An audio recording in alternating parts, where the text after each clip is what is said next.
আচ্ছা নীলা, এসব কি বলতো? আমি কি তোমার কাছে সম্পত্তি চেয়েছি? আমি তো শুধু তোমাকে চাই। আমার তুমি হলেই চলবে। আমি এগুলো করেছি, আমি চাই না আমার স্বামীকে কেউ বলুক যে সে তার বউর টাকায় চলে। এই জন্য আমি এটা করেছি। আজকের থেকে এই সব সম্পত্তির মালিক তুমি। তুমি তোমার ইচ্ছা মতো খরচ করবে। মিস নীলা, আমি সব তৈরি করে নিয়ে আসছি। এখন আপনি যদি একটু সাইন করে দেন তাহলেই সব সম্পূর্ণ হয়ে যাবে।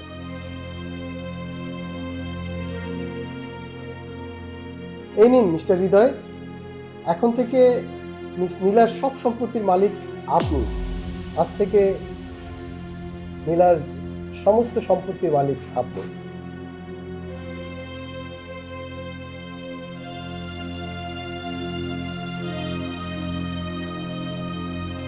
তাহলে বেস্ট অফ লাক। আমি আজকে আসি। ঠিক আছে। ধন্যবাদ।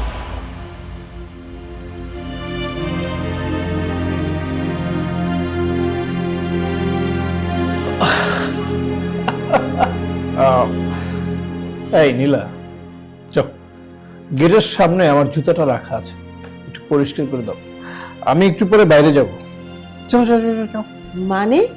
মানে খুব সোজা। আমি বলেছি আমার জুতোটা পরিষ্কার করো, কানে শুনতে পাচ্ছ না? তুমি আমাকে এই কথা বলছো? কথা বাড়িও না, কথা না বাড়িয়ে জুতোটা পরিষ্কার করে নিয়ে আসো, আমি একটু পরে বাইরে যাব।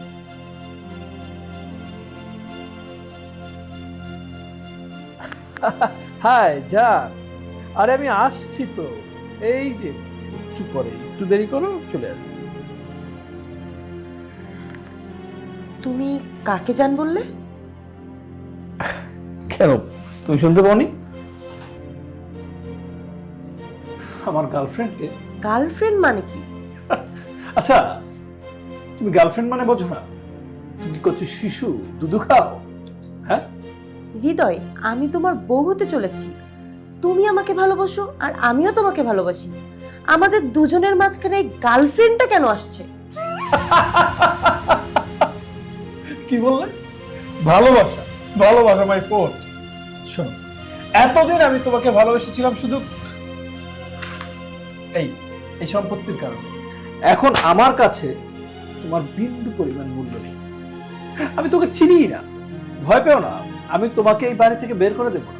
তুমি এই বাড়িতেই থাকবে, শুধু কাজের মেয়ে হিসাবে।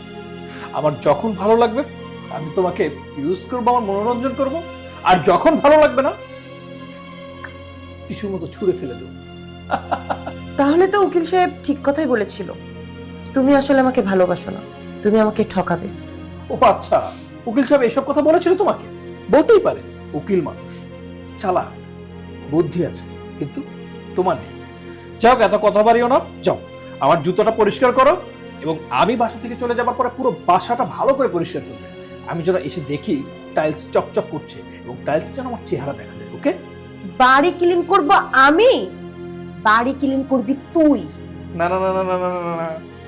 বাড়ির মালিকের সাথে এভাবে উঁচু গলায় কথা বলতে নেই, কারণ এখন থেকে এই বাড়ি সয় সম্পত্তির মালিক আমি।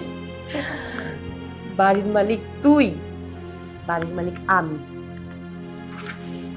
এই পেপারটা একটু পড়ে দেখ।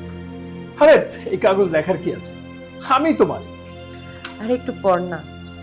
ঠিক আছে, তুমি যখন এত জোর করে বলছো, দেখি। নিজের বাড়ির দলিল দেখতে ভালোই লাগে। এই পেপারটা না সম্পূর্ণ নকল। এটা আমার আর উকিলের সাজানো একটা ঘটনা ছিল। আরে শোনো না যাক, আমার এই সম্পত্তি লাগবে না। আমি তো এখন মজা করেছি। আমি তো তোমাকে অনেক ভালোবাসি, আমার তুমি হলেই চলবে। এই সম্পত্তি দিয়ে আমি কি করবো? এই সম্পত্তি আমার দরকার নেই। তোর কাছে এগুলো মজা মনে হয়? তুই আসলে একটা ছোট লোক, একটা লোভী। আমি ভেবেছিলাম তুই একটা শিক্ষিত ছেলে। তোর উপর দায়িত্ব দিলে আমার সম্পত্তিগুলো তুই আরো দিন দিন বড় করবি, কিন্তু তুই তো পুরাটাই উল্টো। আজকে যদি আমি উকিলের কথা মতো এই প্ল্যানটা না সাজাইতাম, তাহলে তুই তো আমার বাবার রেখে যাওয়া সব সম্পত্তি নষ্ট করে ফেলতিস। ঠিক আছে মিস নীলা, আমি সবকিছু রেডি করছি। আপনি যদি কিছু না মনে করেন, আপনাকে একটা কথা বলি। জি বলেন। ছেলেটা আপনার জন্য পারফেক্ট না। ছেলেটা আপনাকে না, আপনার সম্পত্তিকে ভালোবাসে। কিন্তু উকিল সাহেব, আমার মনে হচ্ছে আপনার ভুল হচ্ছে।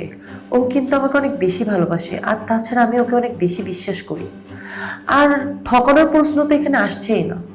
ঠিক আছে, আপনি যেহেতু বলছেন, আমি সব কিছু রেডি করছি। তবে আপনি চাইলে আমরা একটা প্ল্যান করতে পারি। কি প্ল্যান বলেন তো? ধরুন আমি একটা নকল পেপার বানিয়ে দিই, আপনি পেপারটা তাকে বুঝিয়ে দিন। যদি সে পরীক্ষায় ফেল করে তাহলে কিন্তু আপনার অনেক কিছু বেঁচে যাবে। আপনার তাকে একটু যাচাই করা উচিত। কিন্তু আবার কোনো ঝামেলা হবে না তো? আপনি কোনো চিন্তা করবেন না, আমি সব ম্যানেজ করে নেব। যাক, শোনো প্লিজ, আমি না ভুল করে ফেলছি, আমাকে ক্ষমা করে দাও। আমি তোমাকে কথা দিচ্ছি, আমি আমি আমি আর কোনোদিনই ভুল করবো না। Shut up! আমি চাই না তুই প্রতারণার দায়ে জেলে যাস। আমার মাইন্ড ঠিক থাকা পর্যন্ত তুই এখান থেকে সুন্দর মতো বের হয়ে যা। আমার এই বাসার তীরসীমা নাই জন্য তোকে কখনো দেখতে না পাই। দাঁড়িয়ে আছিস কেন?